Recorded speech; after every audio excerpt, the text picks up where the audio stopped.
Bonjour à toutes et à tous, bienvenue dans cette première capsule vidéo Bricks and Tips, vidéo de conseils immobiliers. Alors aujourd'hui on va aborder le sujet de savoir ce qu'il faut avoir dans son dossier lorsque l'on vend un appartement dans une copropriété.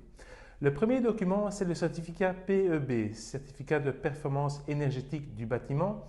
C'est un certificateur agréé qui se rend chez vous, dans votre appartement, et qui va donner une note énergétique par rapport à votre bien. C'est une note qui va de A, qui est excellent, jusqu'à G, qui est un peu moins bon. Ensuite, il faut faire dresser un certificat de contrôle de l'installation électrique. De nouveau, un expert vient dresser un PV de conformité ou de non-conformité de l'installation électrique.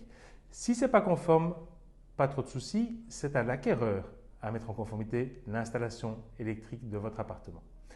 Troisième type de documents, ce sont les documents relatifs à la copropriété. Alors généralement, un propriétaire a dans ses classeurs les 3 derniers PV et les 8 derniers décomptes de charges trimestriels.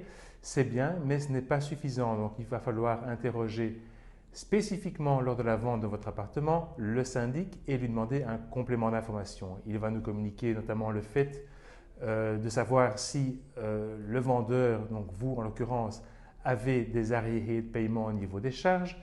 Il va également informer par ce biais l'acheteur sur d'éventuelles procédures judiciaires vis-à-vis de fournisseurs par exemple, et il va également être en mesure de nous communiquer le dernier bilan comptable de la copropriété avec notamment le montant du fonds de réserve et du fonds de roulement.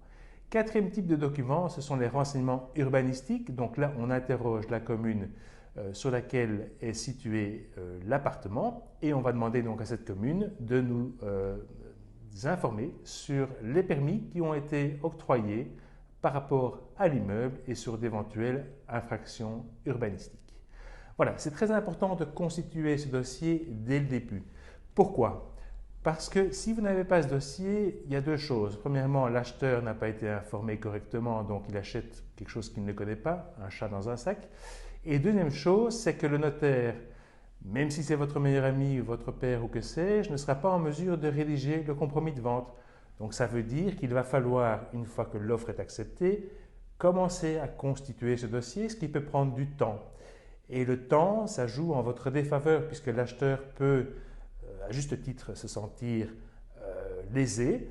Il peut éventuellement se désiter de son acquisition et opter pour un autre bien qui a retenu son attention également.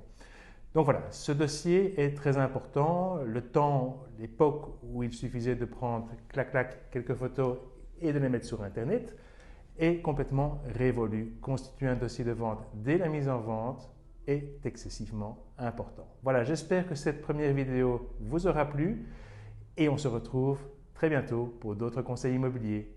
Au revoir.